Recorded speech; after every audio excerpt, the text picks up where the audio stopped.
margi dukuh medangka mulan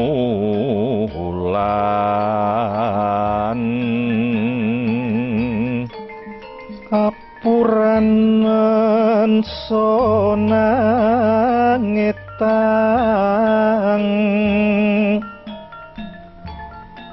lelembut teng tanah Jawi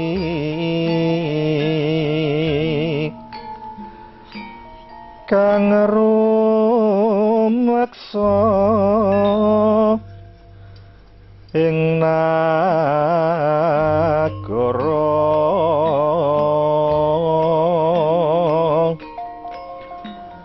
para ratune dedemet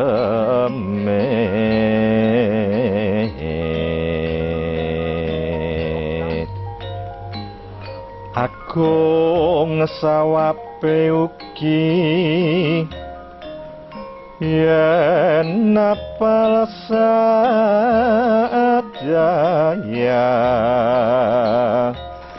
nipun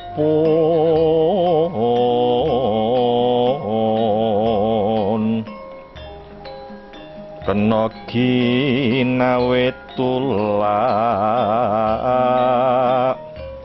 sarata tamba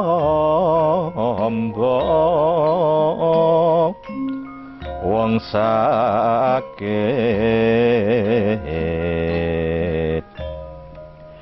kayu aeng lemah sangar jati tawa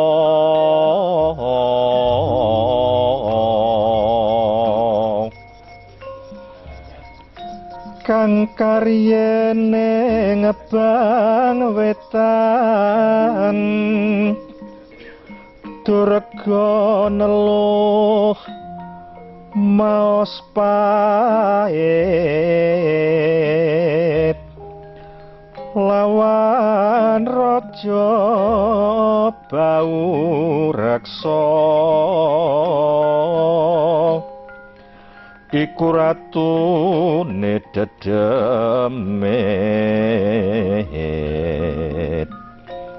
balambangan winarni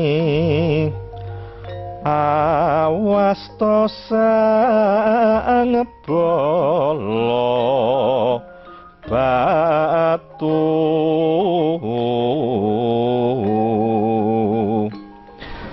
kang rumeksa balambangan buta locaya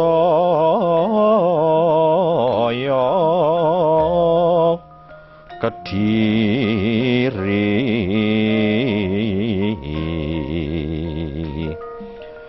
Prabu Yaksa kang rumeksa ing negiri pura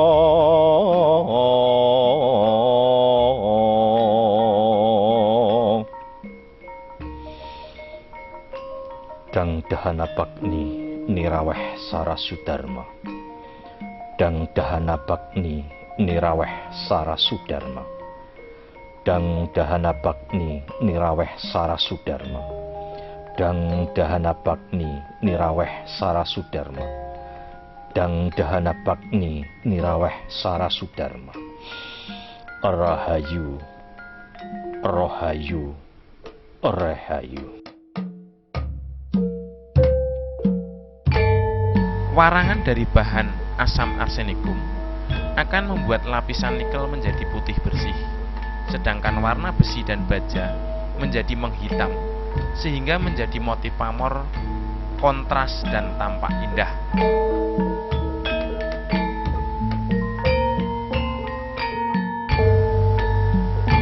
Warangan merupakan asam arsenik yang mengandung reaglar, arsenik, glans kobal, auripigment, dan lain sebagainya.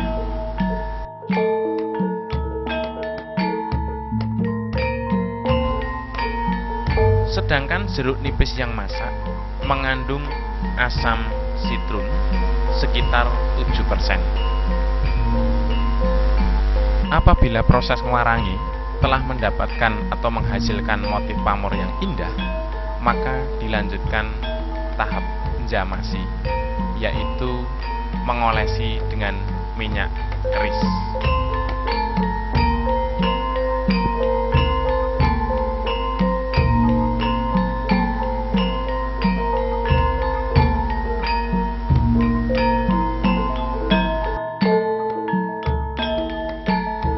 Bilah keris dilengkapi dengan sebuah warangka. Pada umumnya, warangka dibuat dari bahan kayu.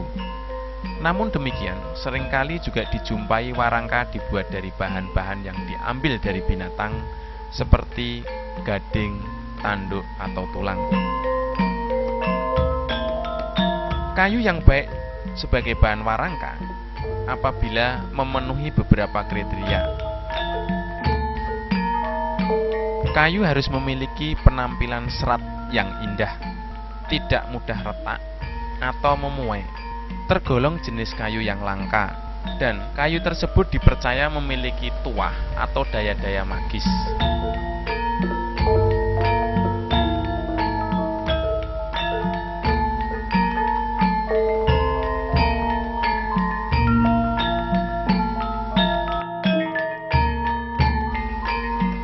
Pembuat warangka dikenal dengan istilah meranggi.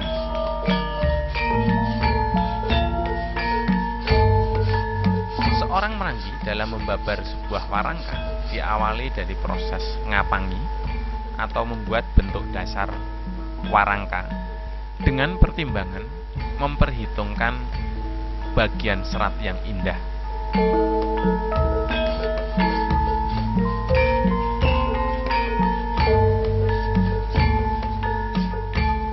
Bahan kayu yang digunakan sebagai bahan warangka harus benar-benar kering, tidak memuai, dan juga tidak terdapat pada sisi-sisi yang pecah.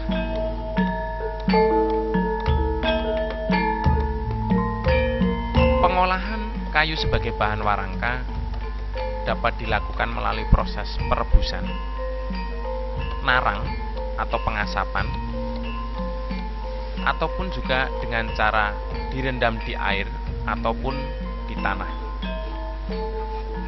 Tujuan pengawetan secara tradisional ini untuk mendapatkan kualitas serat kayu yang baik, serta agar kayu tersebut tidak mudah dimakan jamur atau jenis binatang-binatang tertentu.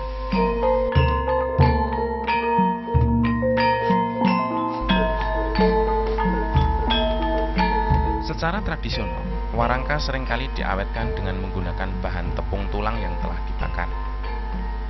Tepung tulang digosokkan pada permukaan warangka dengan menggunakan air jeruk nipis sebagai perekatnya. Proses ini disebut ngebek. Selain untuk pengawetan, proses ngebek juga bertujuan untuk membuat permukaan warangka halus dan mengkilap.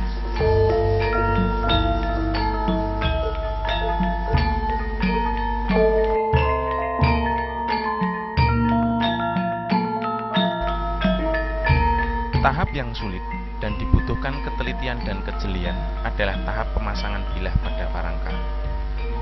Tahap ini disebut nyegrek. Lubang pada warangka dan bilah kerisnya harus benar-benar pas atau rapat, serta harus sesuai dengan kecondongan bilah keris melalui keselarasan wuwungan gonjo dengan larapan atau permukaan warangkanya.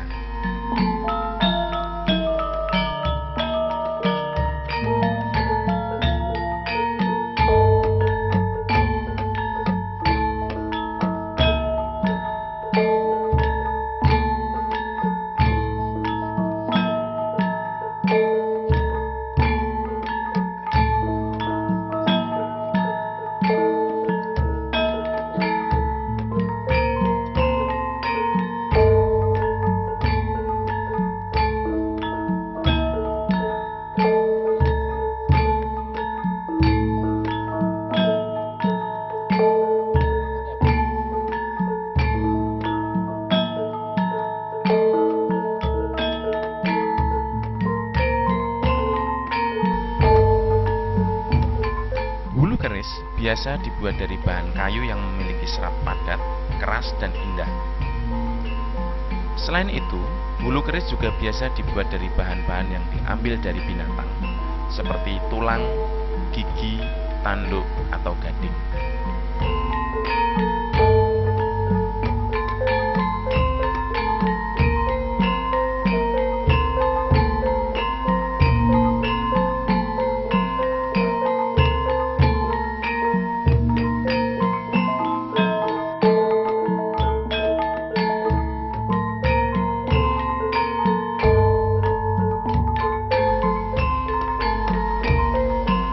Bulu keris di Surakarta dan Yogyakarta juga populer disebut dengan istilah jejeran atau ukiran. Di Bali disebut danganan. Di Madura disebut landian. Di Jawa Barat disebut landean. Sedangkan di Palembang, Minangkabau, Jambi, dan sekitarnya disebut dengan istilah ulu atau bulu keris.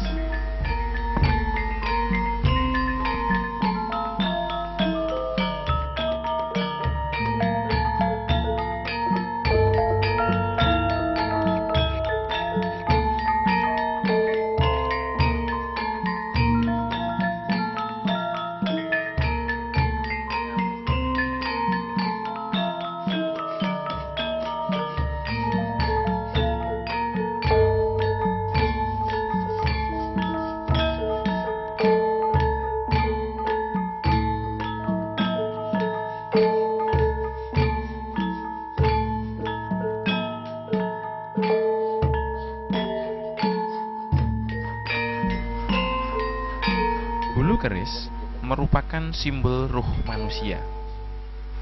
Selain itu, visualisasi hulu keris juga dapat berupa figur dewa-dewa. Hulu keris juga dapat berupa setilasi bentuk binatang, seperti burung, gajah, naga, harimau, kuda, dan lain sebagainya. Kerap kali, bulu keris juga dijumpai berupa stilisasi fauna, berupa motif tumbuhan seperti patran, semen, ikal, buah-buahan, dan lain sebagainya.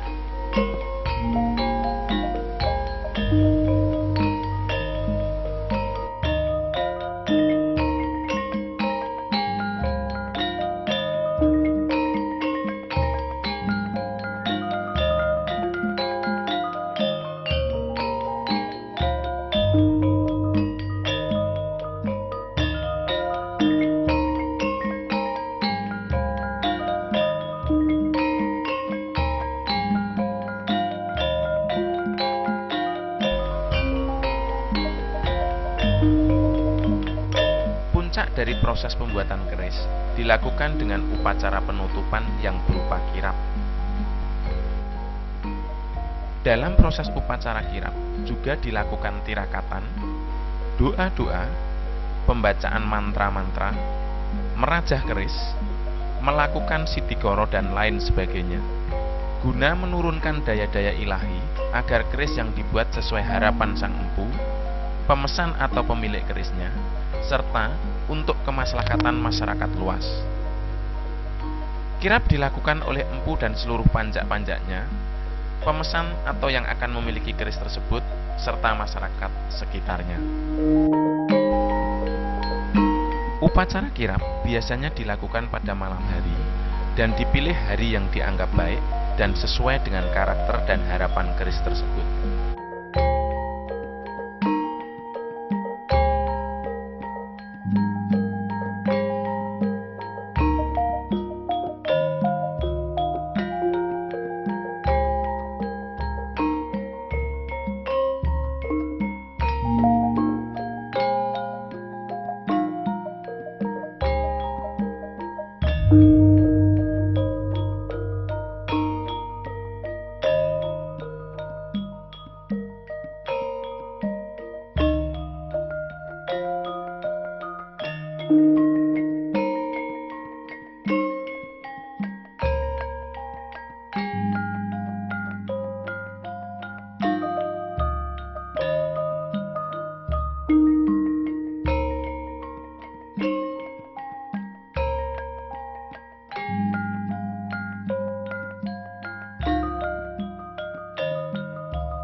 salah satu fungsi keris sebagai kelengkapan berbusana adat.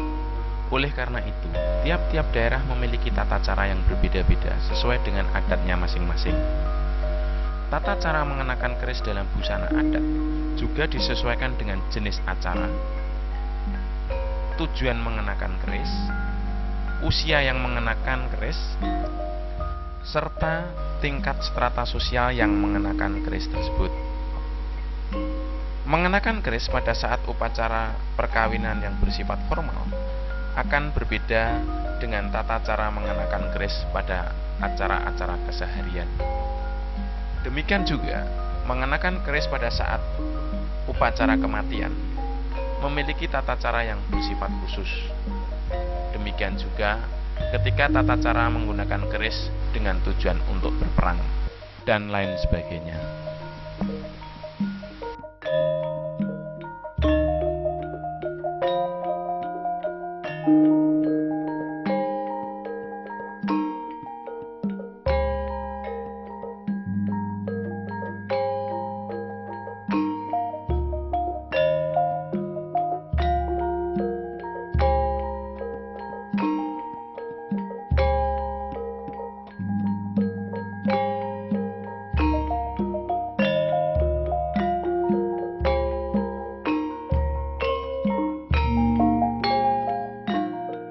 Sebagai sebuah benda pusaka, keris dipercaya memiliki kekuatan gaib atau memiliki kekuatan mistik yang lebih populer dikenal dengan istilah keris isi.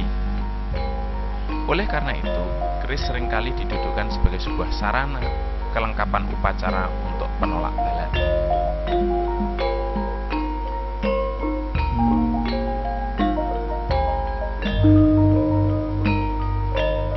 Keris juga merupakan simbol pertemuan kosmis antara lingga dan yoni, laki-laki dan perempuan, sehingga keris seringkali hadir sebagai sebuah kelengkapan upacara perkawinan. Keris merupakan simbol kehormatan, kedewasaan, dan tanggung jawab. Keris juga merupakan kelengkapan prajurit sebagai simbol sifat kesatria. Keris juga merupakan simbol komando prajurit.